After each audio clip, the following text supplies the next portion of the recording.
Welcome. This is Richard Clarke with Mindfulness with Richard. Listen, reflect, and deeply meditate.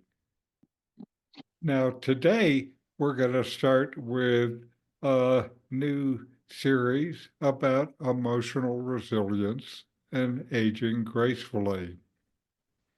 And this session will focus on accepting change. This is navigating the impermanence of life, including aging and loss. Change is an undeniable and unavoidable part of life. Everything shifts, grows, and fades, including our own bodies, relationships, and circumstances. Yet, resisting change often leads to suffering. Mindfulness offers a way to meet these transitions with openness rather than fear, allowing us to stay present with things the way they are now, rather than clinging to what was or worrying about what might come. When we sit in mindfulness, we teach ourselves to observe change without reacting to it. Thoughts and emotions rise and fall, just like waves in the ocean.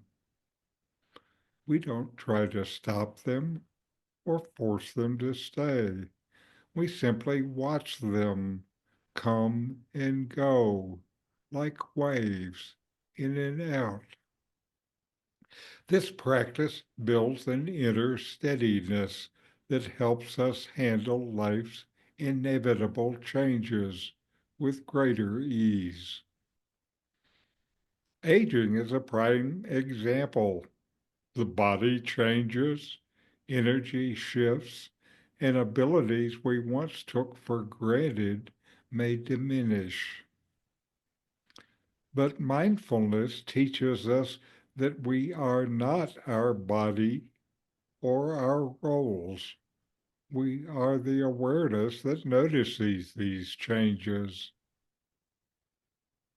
By staying present, we can appreciate each phase of life rather than lamenting on what is past. Loss is another difficult change. Loss is natural. What begins will inevitably end. Whether it's loss of a loved one, a way of life, or an identity we held dear, grief is natural. Mindfulness doesn't erase pain, but it helps us hold it with compassion.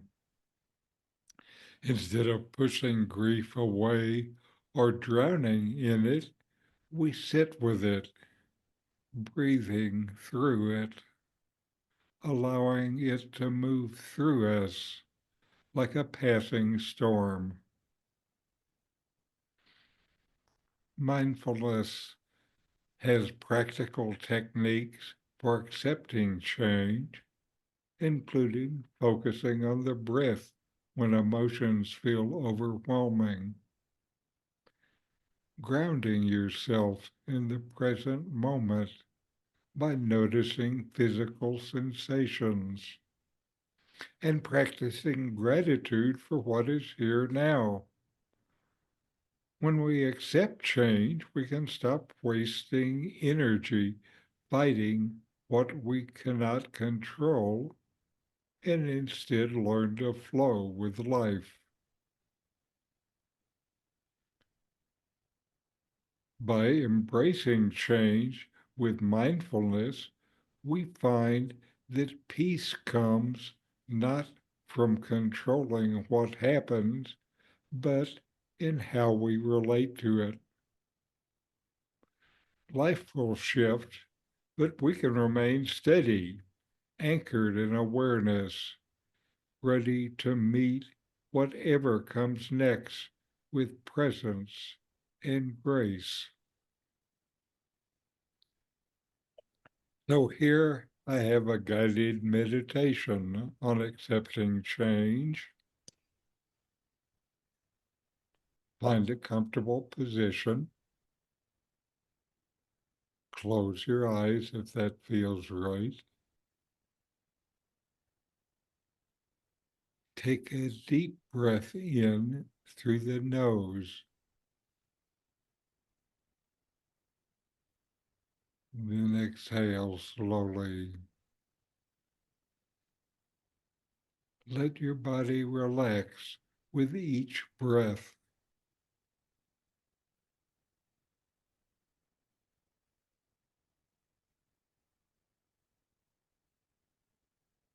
Now bring your attention to your breathing. Feel the gentle rise and fall of your chest.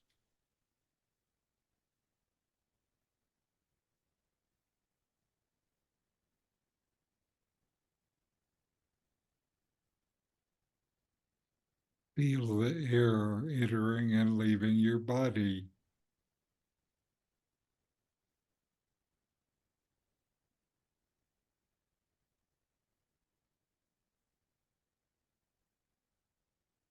There's nothing to change, just observe.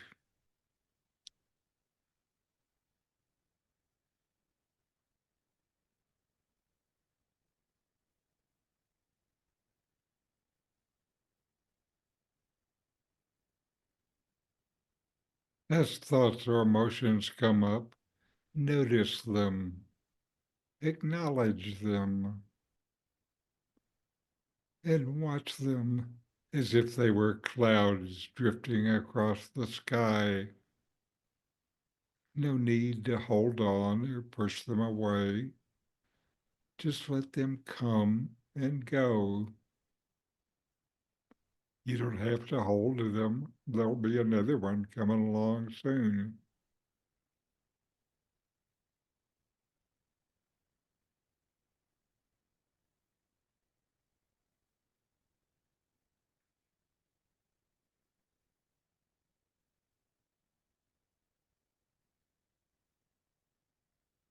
Now bring to mind a change in your life, big or small.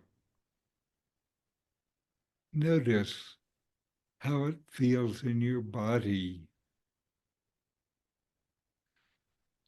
Is there tightness? Is there warmth? Is there heaviness? Don't try to change it. Simply observe.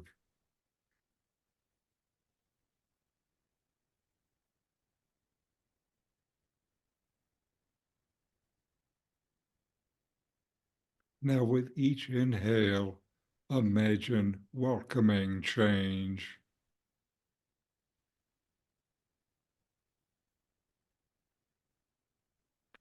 With each exhale, release resistance.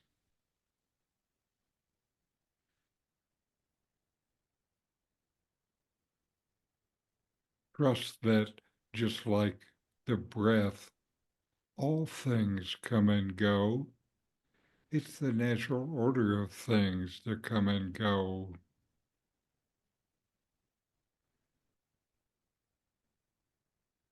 Just welcome the change.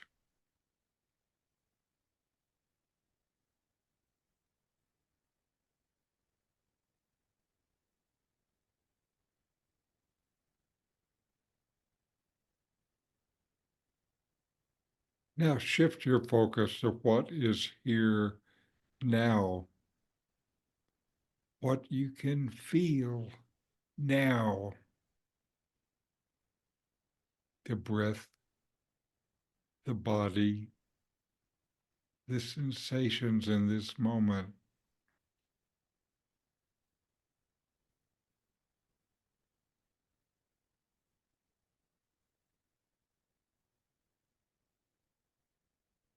Change happens but right now you are here, steady and present.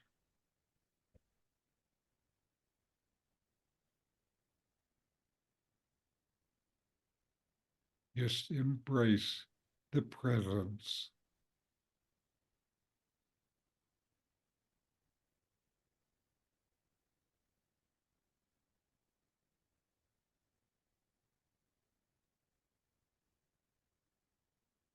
And now bring attention back to your surroundings.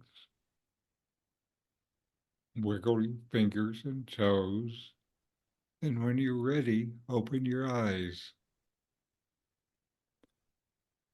and carry this sense of presence with you as you move through life's changes. Changes are always unfolding, and mindfulness offers a way to meet them with awareness rather than resistance. As you go about your day, take a moment to pause, breathe, and notice how life is shifting around you. Whether facing small adjustments or major transitions, remember that you have the ability to meet each moment with steadiness and grace. By bringing mindfulness into your daily life, you can cultivate a deeper sense of peace and awareness, allowing change to be not a source of fear, but a natural and even enriching part of your journey.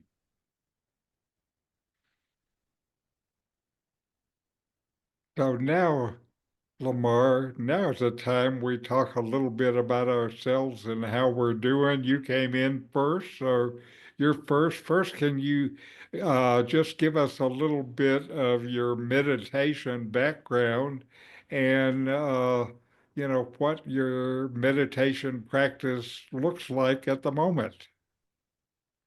At the moment, it's starting up again. I've barely meditated in my life. I was first introduced to it like 60 years ago, but and really 40 years ago was when I first ever really tried. And in those days, it seemed to me as though it was involuntary spasms on my part. I just could not be still. And those days have gone. Occasionally, I'm around others, I guess, who meditated. I've been inspired to do it. I met someone last week who was here from Canada and who's now going back. And she mentioned to me that she meditates every morning. And I recall Matt saying that he does. And of course, I know you do. And I knew you've been doing this. And so since Friday last week, I've been doing a little 5 minute Zoom music meditation every morning as just a simple way of dipping my toes in the pool and getting started. So I appreciate the content and the space you've given us today. That's good now. Also, that you have started already and you're trying to do something as a regular routine is great because I think for most people, that's what it takes in the beginning is figuring out how to make it a habit. And some people do, some people have trouble making it a habit, but the people who do make it a habit kind of get more out of it. Thanks. So that's good. How about you, Joyce? How are you doing? Well, so the last couple of weeks have been very busy because all the half year Canadians are headed up. So they've been, sort of one event after another kind of thing. So I wasn't able to meditate as much the last week or so, and I'm trying to do a little bit more. I did a little bit this morning and trying to get back into the habit. Hmm. It's Well, still a problem when you get busy, yes, but I what you're do. saying to get back in the habit, is there a time in your day when things are quiet, or is it all crazy all the time? Uh, Well, I've been trying to do some while we walk or when I walk by myself in the mornings. That's when I go out to the little park and walk around, or first thing in the morning when I first wake up. I often wake up earlier than Scott and the dog and just do a little meditation there. Seems to be the best time of day for me. Mhm. For me, when I was getting started, especially what was the best was the early morning, kind of starting to meditate before my mind got booted up and I got involved in all the stuff of the day. It's hard. It was easier for me because I'm an early riser, so there was time to do it when my house was quiet. Yeah, makes sense. But anyway, okay, how about you, Carol? Um, I'm still doing my right before bed, which seems like it would be hard, but for at least several minutes, I'm able to do something, and it's become fairly regular at this point. Uh-huh. So it's good. That's good. And that seems like as much of a habitual time as you've ever had for That's it. true. And Except, if except, except when you were making me. but what you can hear from Carol is we've been dealing with this stuff for a long time, and it's hard to build it into a habit. So she's been encouraged to do that for a while, and it's taken her a while. But finally, she's found a way. Okay, how about that's right? Woo! How about you, Michael? Well, over the years, I have studied and practiced a variety of techniques. Currently, uh, the best time for me is in the morning before I even get out of bed. I wake up and mostly I meditate on that poem that I found up on Mount Shasta, Dear One, Mm-hmm. that I spend 15 to 20, 25 minutes before I get out of bed meditating on that document. That's good. It sounds like a good way to start the day. Yes, just like you said, before everything else gets going. Mm-hmm. How about you, Tom? I can see you. You're muted, so I don't know if this has worked. I'll give you another moment or two, and then we'll just move on. And so now I have Look at a barley. Barley. Oh, thank you, Carol. I'm glad someone is paying attention. Barley, Barley. Hello, Barley. Hey, I love your background. The colors are beautiful. I love that. Yeah, it's beautiful. Everyone Well, love that thank you. background? Yeah. So I've had bronchitis, so I've had a hard time breathing, but I've gotten back into yoga. And during my yoga practice, which is an hour, there's a 5-minute segment where you just meditate. Right. So I've done that. I do my best. Well, that's good. And Yeah. you are one who, outside the yoga, you've had trouble building a regular time for the meditation. Yeah. And the yoga is in the morning, and the 2 dogs are gone, and my husband's gone, so the house is really quiet. That's good. And I appreciate Yeah. having the dogs gone because Yeah. trying to do yoga with puppies around would be a Yeah. problem. Okay, how about you, Tom? All right, I think I'm You are. in technological sync here. Thank you. And thank you for the meditation. I really like the topic of change. It's certainly relevant to the times, north and south. So on the issue of meditation, I'm better than I was. I'm doing a morning and an evening meditation, and I'm doing it essentially in bed. That's when I remember it. And I'm using in the morning, I'm using a 12-step meditation. Mhm. And in the evening, I'm using the Hue chant. So it's more of a routine than it has been, and I hope I can keep it up. Very good. And now, when you're trying the two different approaches to meditation, at one level, I think the approach doesn't matter. What matters is that finally you silence your mind. Right. And, however you do it, it's just fine. I think it's taking the time and doing, as you said, doing it regularly. That's what my focus is at the moment. Mhm. And I encourage doing it regularly because it becomes a habit. And the mind gets more accustomed to it, and it's easier to relax and easier to get into it, and easier to either quiet the mind or not go crazy when the mind won't go quiet. Right, right. Well, I would say that one of my major efforts now is to detach and detox, hopefully from the news, a lot of the news, and Mhm. certainly the politics, because it's just kind of overwhelming, certainly disturbing. Certainly understand. So, Amen.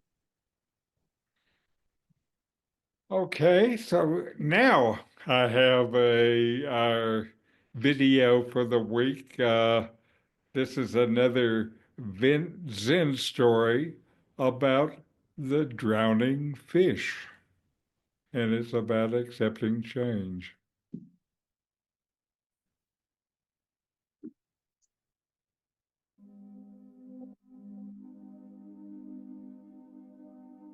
It was a cool autumn morning at the mountain temple. The maple leaves had begun to turn brilliant shades of red and gold. A gentle breeze stirred the wind chimes as the old monk Hakuin sat peacefully beside the temple pond. A young monk named Taro approached Hakuin. "Master, I'm troubled by the idea of impermanence. How can I learn to accept change when suffering and loss seem so unfair?" Hakuin gazed calmly at the pond. "Come, Taro, watch the fish swimming in the water. What do you see?" Taro peered at the large orange carp gliding gracefully through the pond. "I see that all life flows according to nature's rhythms. Though the fish moves steadily through the water, it cannot remain in one place forever." Hakuin nodded. "Yes, change is the current in which we all swim. If the fish struggles against the water, its suffering increases, but if it relaxes into the stream of life, change carries it effortlessly along." He scooped one of the fish up in a net and placed it on the grass. The fish flopped helplessly, gasping for breath. "You see how the fish suffers when removed from its familiar element? Our suffering comes not from change itself, but our resistance to change." Taro watched the fish struggle, its scales glinting in the morning sun. After a few moments, Hakuin gently returned the fish to the pond. It swam away smoothly once more. "All things are impermanent, Taro," said Hakuin. "The trees, the temple, you and I, we will all pass from this world in time. Change is woven into the fabric of life itself. The tighter we cling to things as they are, the more we suffer." "But why must we lose the people and places we love?" asked Taro, his brow furrowed. Hakuin smiled kindly. "Does the impermanence of the fish diminish its beauty? Do the maple leaves not blaze with color before they fall? Appreciate each moment just as it is, and you honor the nature of life." Taro looked uncertain. "I want to embrace change, as you say, Master, but how do I let go of my attachments?" "Start by observing your mind," said Hakuin. "Notice where you resist life's currents. See how your struggles create unease. Then relax. Trust that change unfolds for a purpose. Flow with what comes, rather than forcing life to match your plans. Taro grew thoughtful as Hakuin's words took root within him. The old monk was right. All his suffering sprang from inner resistance, not external events. If he could align himself with the greater movement of life, perhaps he could find peace, come what may. Taro bowed deeply to Hakuin. "Thank you, Master. Your wisdom has opened my eyes. I feel as though a weight has lifted from my heart." "I am glad, Taro," said Hakuin, nodding. "Return to your duties now, but remember to practice mindfulness. Observe the impermanent nature of thoughts and feelings as they arise and pass away within you. Thus, you will understand true detachment." Taro spent the next few weeks contemplating Hakuin's teachings. While sweeping the temple grounds or carrying water from the well, he noticed how his mind clung to ideas of permanence, wishing this moment would last, fearing the next. Gradually, he learned to accept each transient moment without judgment. One morning, Taro was gathering mushrooms in the forest when the sky darkened with sudden storm clouds. As cold raindrops pelted down, his first instinct was to run for cover. But then he paused and recalled Hakuin's wisdom. Flow with what comes, rather than forcing life to match your plans. Taro opened his awareness to the full sensory experience of the storm. He felt the chill rain soaking his robe, heard the rumble of thunder, saw mist rising from the earth. He breathed deeply, allowing the unpredictable beauty of the moment to unfold around him. After the storm passed, Taro returned to the temple transformed. He saw now that resisting life's changes only bred sorrow. Each temporary experience held its own fleeting perfection. Years later, as Taro became old himself, students would seek his guidance just as he had once sought Hakuin's. They found him sweeping leaves in the temple garden. "Wise master, how can we find equanimity in an impermanent world?" they would ask. And Taro would reply, "Do not swim against the stream, flow gracefully with life, and you will find peace in each changing moment." Though Taro went on to become a renowned teacher, he never forgot the simple wisdom Hakuin had imparted about accepting change. For the old monk had taught him that only by aligning ourselves with life's impermanence can we find harmony and contentment. This is Narrative Dreamscape. Thanks for watching. Now we will have quiet meditation. Mindfulness is present moment awareness. Paying attention in the present moment non-judgmentally. Fully receive whatever is experienced. Then let it go.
I'll be with you in a minute. I'm in a session. Here's a new. Oh, okay, we'll do that in a minute. Okay. Good luck.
Well,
Right.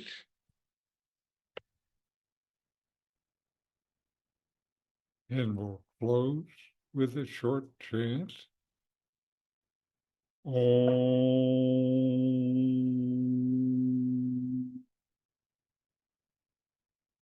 Shanti, Shanti, Shanti. Om. Peace, peace, peace. Thank you, Richard. You're welcome. Okay. Bye to everybody. I don't know. Got the visuals on here.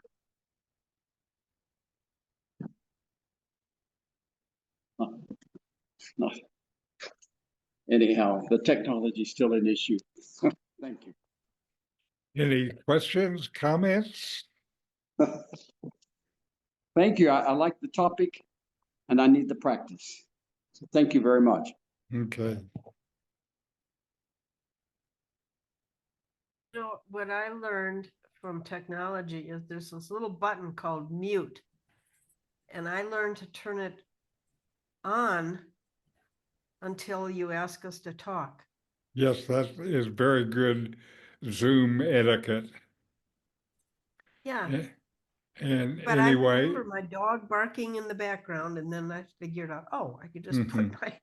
it took me a while to remember that I also, for everybody, have a mute button and then used it in the meditation.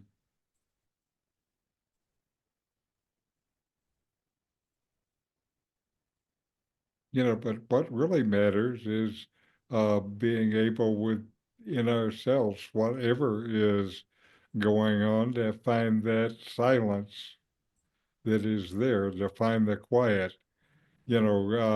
After last week's uh, session on Sunday, I went up and spoke to the Sufi spinner and said that I had been meditating for a long time, and what we were trying to do was still the same, which is to quiet the mind. It's just different techniques. And it's funny to realize that doing that spinning, that the purpose of spinning is to make the mind be quiet, but that is actually it. Yes. That's With very mind, interesting. I'm sorry, go ahead. I just said that is very interesting. I'm sorry. I was just saying, with mindfulness, the deal is to shut up your monkey mind, the rational discursive mind that's going all the time, basically by giving yourself a task to do. And as long as you're doing the task, the monkey mind shuts up. The thing about spinning is it's a lot more complicated task. And it makes you a lot more dizzy. Yeah, But he then you didn't learn seem how to dizzy not be after dizzy. doing it for 10 or 15 minutes.